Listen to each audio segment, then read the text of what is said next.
I sat in that hospital waiting room at 2 in the morning, staring at my phone as it buzzed nonstop with messages from my family.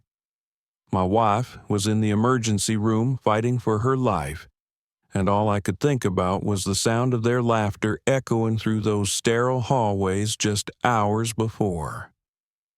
I never thought I would have to choose between my wife and my family, but when they laughed about nearly killing her, the choice became crystal clear.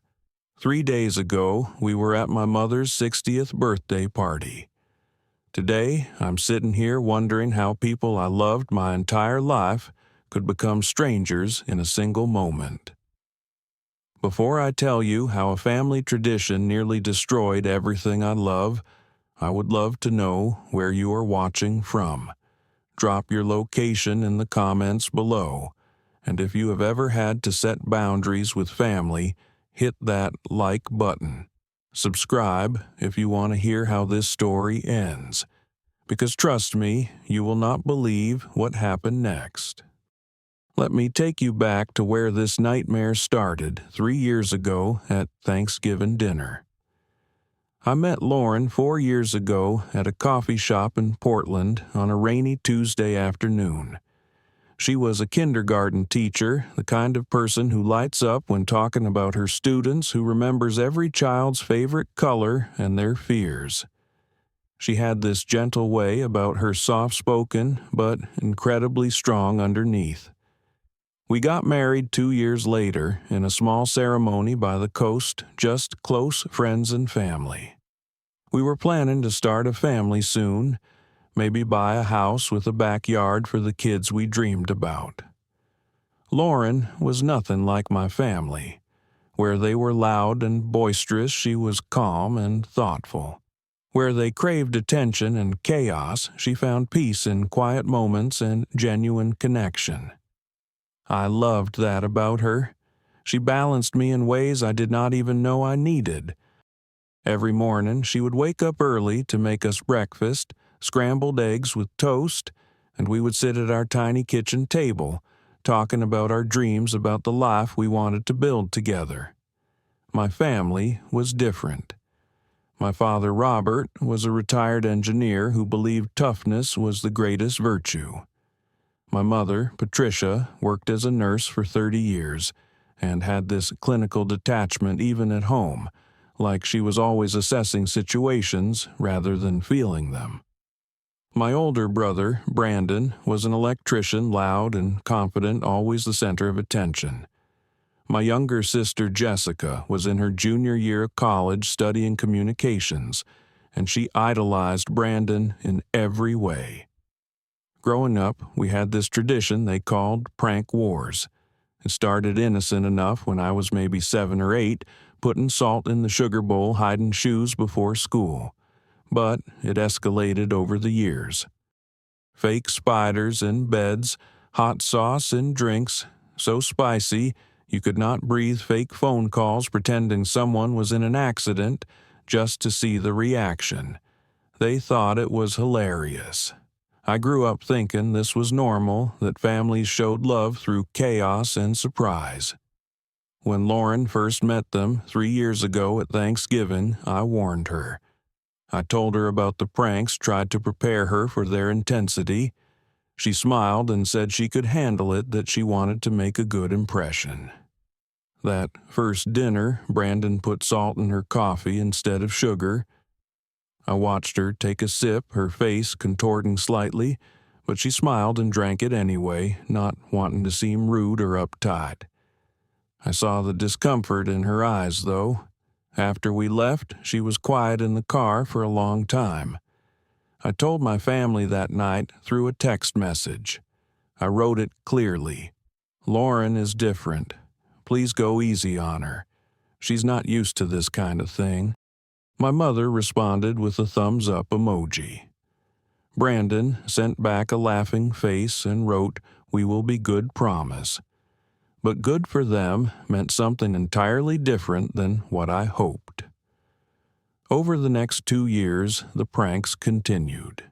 They were always small enough to brush off, but constant enough to wear Lauren down.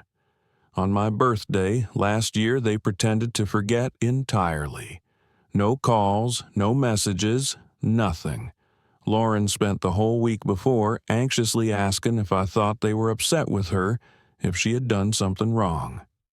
Then, on the actual day, they showed up at our apartment with balloons and cake, yelling surprise. They thought it was the funniest thing. Lauren forced a smile, but I could see the exhaustion in her eyes. At Christmas, Brandon served everyone dinner, except he had placed realistic plastic food on Lauren's plate. She picked up her fork, tried to cut into the fake steak, and everyone burst into laughter. Her face turned red. She excused herself to the bathroom and stayed there for 15 minutes. When she came back, her eyes were slightly puffy. Nobody else seemed to notice. I started feeling this growing knot in my stomach every time we had a family gathering. Lauren never complained directly, but she talked less during visits, stayed closer to my side, found excuses to help in the kitchen away from everyone. One night, about 2 months before my mother's birthday, she broke down crying in our bedroom. "I know they are your family," she said, her voice shaking, "but sometimes I feel like they do not respect me. Every visit feels like I'm walking on eggshells waiting for the next thing to go wrong." I held her and promised I would talk to them seriously. I called my mother the next day and tried to explain. "Mom, Lauren has a heart condition. I told you this last year, remember? She was born with a mild arrhythmia. It is controlled with medication, but stress can trigger episodes. You all need to stop with the pranks around her. It is not funny anymore." My mother sighed on the other end. "Hamish, honey, you are being too sensitive. Lauren needs to learn to laugh a little. We're just trying to include her in our family traditions." I felt my frustration rising, but I pushed it down. "Just please," I said, "for me, be gentle with her." She said she would talk to everyone, but nothing changed. If anything, they seemed to double down like they were trying to prove a point, that Lauren needed to toughen up to fit into their mold. I should have seen it coming. I should have protected her better. When my mother's 60th birthday came around, Lauren did not want to go. She sat on our couch hugging a pillow and said maybe we should skip it this time. I felt torn. It was my mother's milestone birthday. The whole family would be there, aunts, uncles, cousins. If we did not show up, it would cause drama that would last months. I knelt in front of Lauren and took her hands. "It is Mom's birthday," I said softly. "I promise I will stay close to you the whole time. If anything happens, we leave immediately." No questions asked. She searched my face looking for reassurance and finally nodded. "Okay," she whispered. "But promise me you will have my back if anything happens." "I promise," I said, pulling her into a tight hug. I meant it with everything in me. We drove to my parents' house on a Saturday afternoon. They lived in the suburbs of Seattle, a large house with a sprawling backyard perfect for gatherings. Cars lined the street when we arrived. I squeezed Lauren's hand as we walked up the driveway. "You have got this," I said. She smiled weakly. The party started off surprisingly normal. About 20 relatives filled the house and yard. I introduced Lauren to a few cousins she had not met before. She helped in the kitchen with my aunts, arranging fruit platters and pouring drinks. I actually started to relax. Maybe my conversation with my mother had worked. Maybe today would be different. Everyone migrated to the backyard where my father had set up the grill. The smell of burgers and hot dogs filled the air. Kids ran around playing tag. Music played from a speaker. Lauren stood next to me sipping lemonade, and she even laughed at a story my uncle told about my father getting lost on a fishing trip. I looked at her and felt this wave of relief. "See," I thought, Everything's gonna be okay. What I did not know was that Brandon and Jessica had been planning something for weeks. They had been texting each other, coordinating, excited about their idea. They knew Lauren did not like bugs. I had mentioned it once in passing months ago how she would freeze up if she saw even a small spider, how she would ask me to remove it because she could not bring herself to get close. To them, this was perfect material. Brandon had gone to a Halloween store and bought one of those incredibly realistic fake spiders, the kind with fur and detailed legs about the size of a tarantula. Jessica thought it would be hilarious to hide it in Lauren's purse. Just imagine her face, Jessica had texted. Brandon responded with crying, laughing emojis. My mother overheard them talking about it in the kitchen that morning. Instead of stopping them, she chuckled and said, "Oh, come on, that is harmless. She needs to loosen up." My father, hearing this, added a little scare, "Never hurt anyone. It is all in good fun." I was completely oblivious. I was standing by the grill, talking to my uncle about work, about a new project I was leading. Brandon and Jessica slipped into the house. Lauren's purse was sitting on the hallway table where she had left it. Jessica unzipped it carefully, and Brandon placed the spider right on top, positioned so it would be the first thing anyone saw when opening the bag. They high-fived and went back outside, grinning at each other. About an hour into the party, Lauren told me she needed to grab her phone from her purse to check a message from one of her fellow teachers. I nodded, still absorbed in conversation. She walked into the house, into the quiet hallway, and reached for her purse. I heard the scream from outside. It was not a normal startled yelp. It was pure terror, a sound that made my blood run cold. I dropped my plate and ran. I found Lauren on the floor. Her purse was on the ground a few feet away, contents spilled everywhere.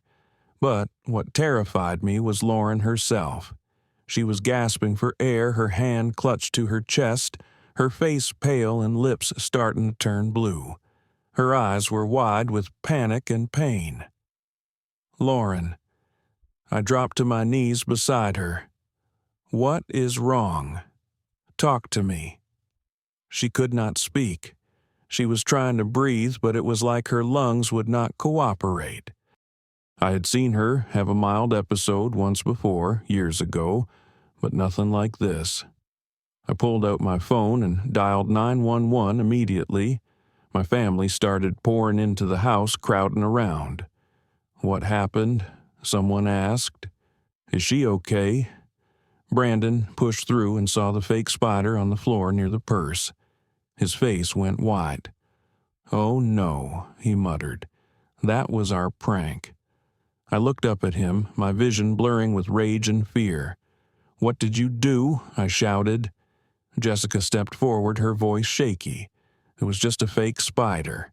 We thought she would just scream and laugh. We did not think she would react like this." I could barely breathe myself. "She has a heart condition, I told all of you. I told you to be careful with her." The 911 operator was asking me questions. I gave them our address, described Lauren's symptoms. They told me an ambulance was 8 minutes away. I held Lauren's hand, talking to her, begging her to hold on.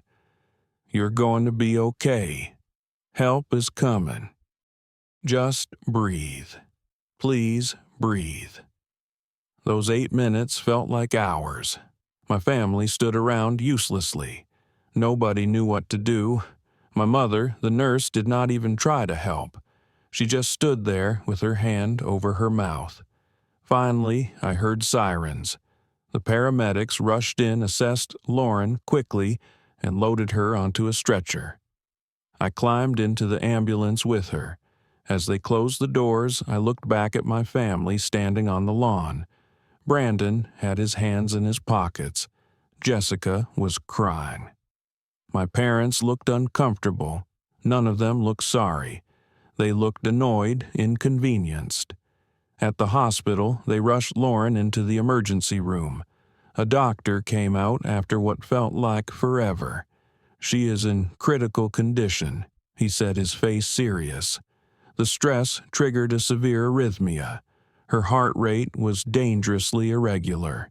"We have stabilized her for now, but we are monitoring her closely. We are doing everything we can." I nodded, unable to form words. The doctor squeezed my shoulder and went back inside. I sat in the waiting room, my hands shaking, tears streaming down my face. I texted updates to Lauren's parents, who lived 3 hours away. They said they were getting in the car immediately. Then my family arrived. I heard them before I saw them, their voices echoing down the hallway. When they walked into the waiting room, I expected to see remorse, guilt, concern. Instead, Brandon was almost smiling. "Dude," he said, sitting down next to me, "it was just a plastic spider. She will be fine. You are overreacting." I stared at him, unable to process what I was hearing. Jessica sat on my other side. "She is so dramatic," my sister said, shaking her head. "Who reacts like that to a fake bug? I mean, we feel bad it happened, but come on." My mother, still in her nurse scrubs from earlier, crossed her arms. "I am a nurse. I have seen much worse than this. This is a massive overreaction. People do not nearly die from being startled." My father nodded in agreement. "We should have known she could not take a joke. She has always been too sensitive. This whole thing is blown way out of proportion." I sat there, listening to them talk about my wife, the woman fighting for her life 30 feet away, like she was the problem, like she was being unreasonable. And then Brandon laughed. He actually laughed. "Remember when Dad put that fake snake in Mom's car? She screamed so loud the neighbors called the cops. That was hilarious." They all chuckled at the memory. Something inside me snapped. I stood up slowly, my whole body trembling. "Are you serious right now?" My voice came out low and dangerous. "My wife could die and you are laughing." Brandon held up his hands defensively. "Come on, we did not mean for this to happen. It was an accident. We feel bad, okay, but you're acting like we tried to kill her on purpose." I pointed at him, my finger shaking. "An accident. You knew she did not like bugs. You did it on purpose to humiliate her. You have been doing things like this to her for 3 years. Every single time we visit, you find new ways to make her uncomfortable, to make her feel small. And you all just laugh." Jessica started to say something, but I cut her off. Do not you dare try to justify this." My mother stepped forward and put her hand on my shoulder. "Honey, calm down. You're making a scene. People are staring." I jerked away from her touch like it burned. "Do not touch me. Do not you dare tell me to calm down while my wife is in there fighting to stay alive because of what you people did." The waiting room had gone quiet. Other families were definitely watching now, but I did not care anymore. My father cleared his throat. "Son, you need to get control of yourself. We understand you are upset, but this is not how we handle things. Family sticks together. We work through problems." I let out a bitter laugh. "Family. Is that what you think this is? Family does not torture each other. Family does not put someone's life in danger for entertainment." The doctor emerged from the emergency room. "Mr. Hamish, your wife is stable now. We have her heart rate under control. She will need to stay overnight for observation, but she is going to be okay." I felt my knees buckle with relief. "Thank you," I managed to say. "Can I see her?" He nodded. "One visitor at a time. Follow me." I walked past my family without looking at them, following the doctor down the hallway into Lauren's room. Lauren looked so small in that hospital bed, hooked up to monitors and IV in her arm, but her eyes were open, and when she saw me, she smiled weakly. I rushed to her side and took her hand, carefully mindful of the wires and tubes. "I am okay," she whispered. "Do not worry." Her voice was hoarse and tired. I sat in the chair next to her bed, tears streaming down my face again. "I am so sorry. I should have protected you better. I should never have made you go to that party." She shook her head slightly. "It is not your fault. You did not know they would do that. But I did know that was the thing eating me alive. I knew exactly what my family was capable of. I had seen them do things like this my whole life. I just kept hoping they would change, that they would respect the boundaries I tried to set. I had been naive, and Lauren had paid the price. I stayed by her bedside all night. She slept fitfully, the monitors beeping steadily. I did not sleep at all. I sat there, holding her hand, my mind racing. I thought about every interaction Lauren had ever had with my family, every uncomfortable moment, every forced smile every time she came home exhausted and anxious. I thought about how many times I had asked them to stop, to be gentler, to respect her, and how many times they had ignored me, dismissed my concerns, told me I was being too sensitive, that Lauren needed to toughen up. The truth crystallized in my mind as the hours passed. They were never going to change. They did not respect boundaries because they did not believe boundaries should exist. To them, their way was the only way, and anyone who did not conform was weak. By the time the sun started rising through the hospital window, I had made my decision. I could not let this happen again. I would not. Lauren meant everything to me. She was my partner, my future, the mother of the children I hoped we would have. And I was going to protect her, even if it meant walking away from the people who raised me. The choice was not actually difficult at all. It was the clearest thing I had ever known. Around 8 in the morning, I heard voices in the hallway. My family had returned. They were talking loudly, carrying flowers and balloons, like they were visiting someone with a cold, not someone who had nearly died because of them. I stepped out of Lauren's room, quietly, closing the door behind me. They saw me and smiled. "There he is," Brandon said. "How is she doing? We brought flowers to cheer her up." I held up my hand, stopping them from coming any closer. "You are not going in there." They all looked confused. Brandon laughed uncertainly. "What? Come on, man. Do not be ridiculous. We came to apologize properly and check on her." I kept my voice calm, but absolutely firm. "You almost killed her. And last night, you laughed about it. You called her dramatic. You blamed her for having a normal physiological response to severe stress.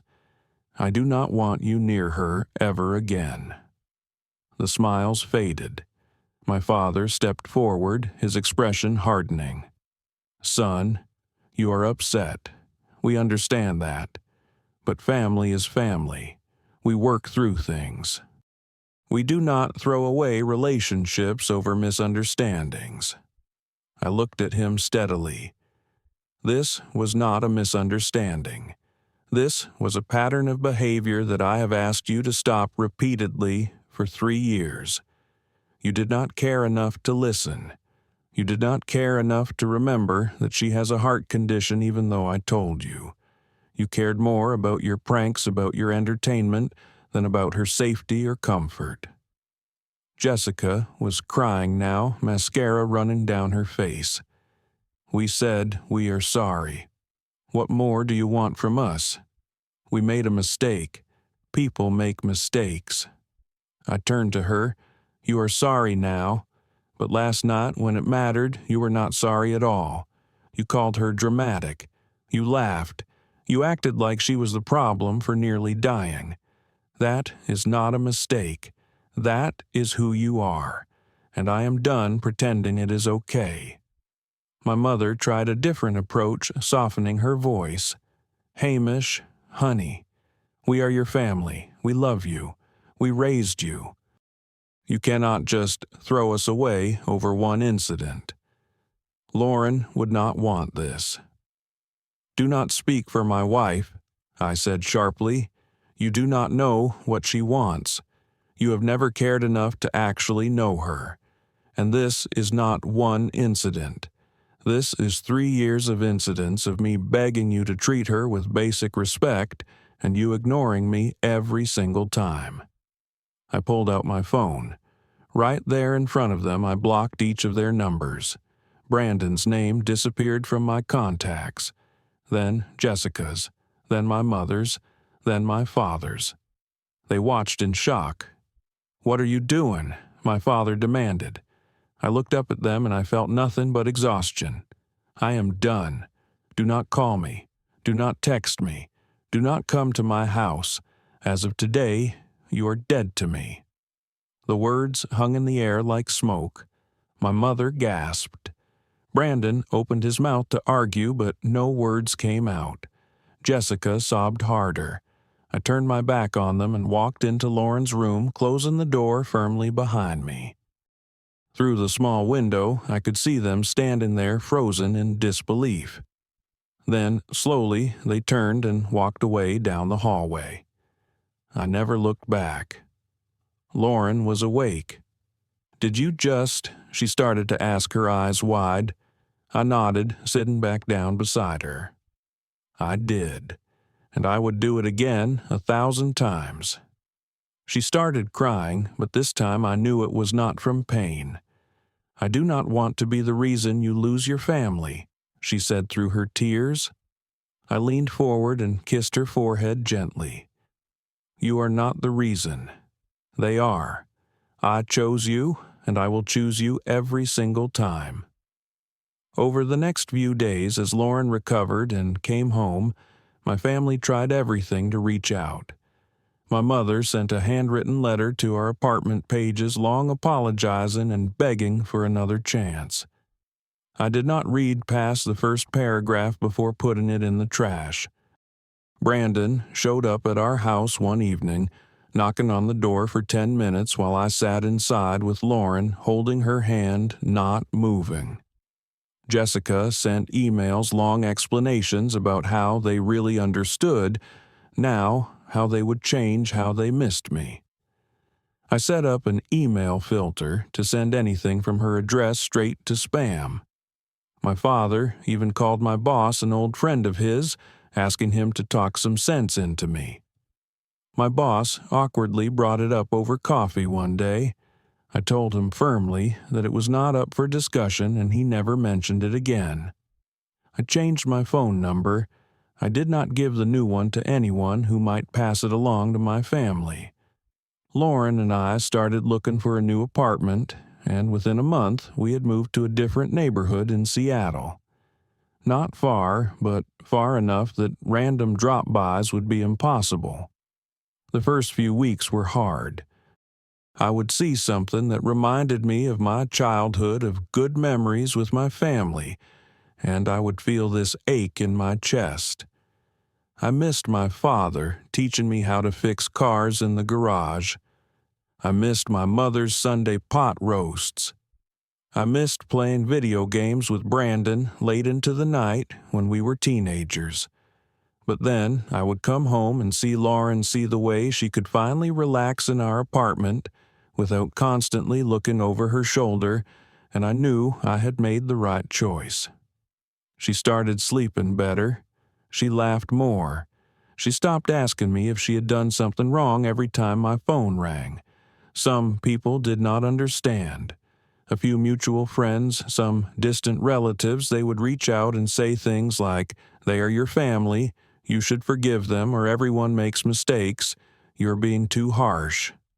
I would respond calmly but firmly.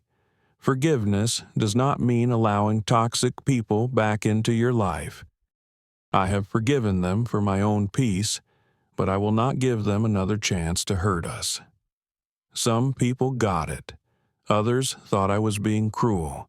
I stopped caring what anyone else thought. This was my life, my marriage, my decision. 6 months after the incident, Lauren told me she was pregnant. We sat on the couch in our new apartment staring at the positive test together, and we both cried happy tears. I am going to be a father, I kept saying, amazed. We started preparing immediately, turning our spare room into a nursery, reading parenting books, attending doctor's appointments together. And I made another decision. Our child would not know my family. They would grow up knowing they were loved and safe, that the people around them respected boundaries and treated others with kindness. They would not grow up thinking cruelty disguised as humor was normal or acceptable. Lauren asked me once if I was sure if I thought our child deserved to have grandparents. I held her close and said they deserved to have good grandparents. Mine would teach them that love comes with conditions, that boundaries do not matter, that other people's feelings are less important than their entertainment. I will not let that happen. She nodded, resting her head on my shoulder. You are going to be an amazing father, she whispered. A year after the incident, on a cold December morning, our daughter Ruby was born. 7 pounds, 3 ounces with Lauren's eyes and my nose. Holding her for the first time, I felt this overwhelming sense of purpose. This tiny human was counting on me to protect her, to create a safe and loving world for her. And I was going to do exactly that. Lauren's parents came to visit and fell in love with Ruby immediately. They were gentle, respectful, exactly the kind of grandparents I wanted for our daughter. We built a new life slowly and intentionally. We made friends with other couples from Lauren's school, people who valued the same things we did. We hosted dinners where people laughed without anyone being the target of jokes. We celebrated birthdays and holidays with warmth and genuine joy. Ruby's first birthday party was everything my childhood parties never were. Calm, sweet, full of love. Watching her smash her little cake covered in frosting and giggling surrounded by people who adored her, I felt complete. I thought about my original family sometimes, usually late at night when Ruby was asleep and Lauren was reading beside me. I wondered what they were doing, if they ever really understood why I left, if they missed me the way I sometimes missed them. But I never regretted my choice. Not once. Not even in my weakest moments. Because every time doubt crept in, I would look at Lauren healthy and happy and safe, and I would look at Ruby innocent and trusting, and I knew I had done the right thing. On Christmas Eve that year, a letter arrived.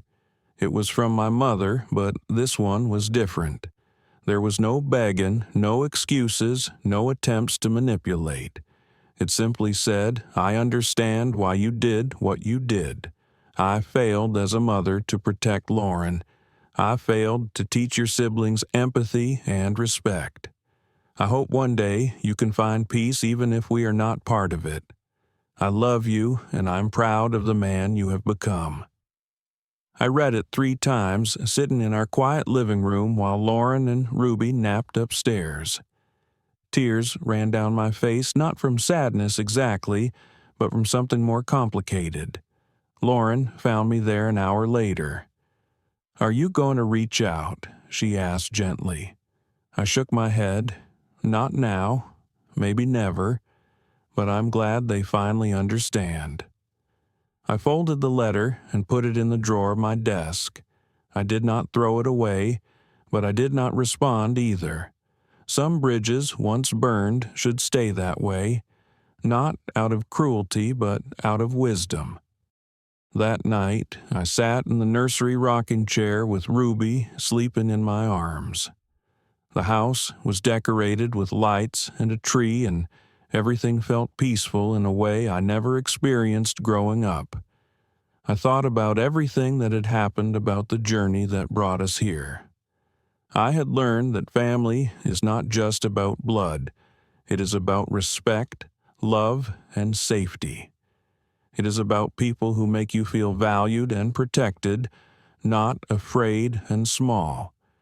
I learned that setting boundaries is not selfish or cruel. It is necessary. It is self-preservation. It is protecting the people you love from harm, even when that harm comes from people you once thought you could not live without. I learned that forgiveness does not mean reconciliation. You can forgive someone for your own peace and still choose to keep them out of your life. Those two things can coexist. I thought about the culture of pranks in my family, how it was really just bullying dressed up as tradition. How it taught us that love was conditional, that acceptance meant conforming, that other people's discomfort was entertainment. I did not want Ruby growing up in that environment. I wanted her to know that love is gentle, that people who truly care about you do not make you feel scared or anxious. That home should be a sanctuary, not a battlefield.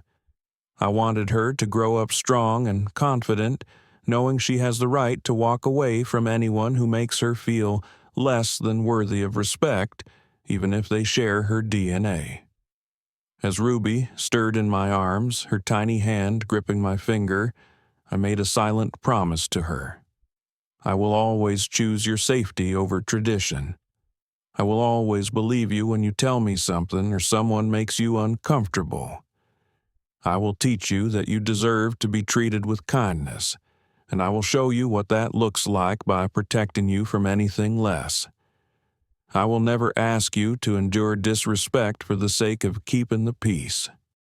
And if someday you need to set your own boundaries with me, I will listen and respect them because that is what real love looks like. Looking out the window at the snow falling softly in the streetlights, I felt something I had not felt in years. True peace, not the absence of problems, but the presence of clarity. I had made the hardest choice of my life, and it had led to the most beautiful new beginning. Sometimes the people who are supposed to love you most are the ones who hurt you deepest. Sometimes walking away from family is not giving up. It is growing up. It is recognizing that you deserve better and having the courage to create it. If you are in a situation where your family makes you feel small, scared, or disrespected, know that you have every right to walk away. It is not about holding grudges or being unforgiving. It is about protecting your peace and the people who truly matter. It is about refusing to normalize behavior that damages your mental health, your physical health, your sense of self. And if people tell you that blood is thicker than water, remember the full quote, "The blood of the covenant is thicker than the water of the womb." The bonds you choose can be stronger than the ones you were born into. Ruby opened her eyes and looked up at me with that sleepy baby gaze that melts every parent's heart. I smiled at her tears running down my cheeks again, but this time from pure joy. Sometimes I whispered to her the hardest goodbyes lead to the most beautiful new beginnings, and I would not change a single thing. I kissed her forehead gently and held her closer, grateful beyond words for this second chance at family, the one I got to build with intention and love. So let me ask you this. Have you ever had to cut someone out of your life to protect your peace? Have you ever chosen your own well-being over family expectations? Drop your story in the comments below because I guarantee you are not alone. If this story resonated with you, hit that like button. Subscribe to this channel if you want to hear more real stories about setting boundaries and choosing yourself. Share this video with someone who needs to hear that it is okay to walk away from toxicity even when it wears a familiar face. Thank you for listening to my story, for giving me this space to share what I went through. I hope it helps someone out there realize they deserve better. Wishing you all the courage to protect your peace and the wisdom to know when it is time to let go. Take care of yourself.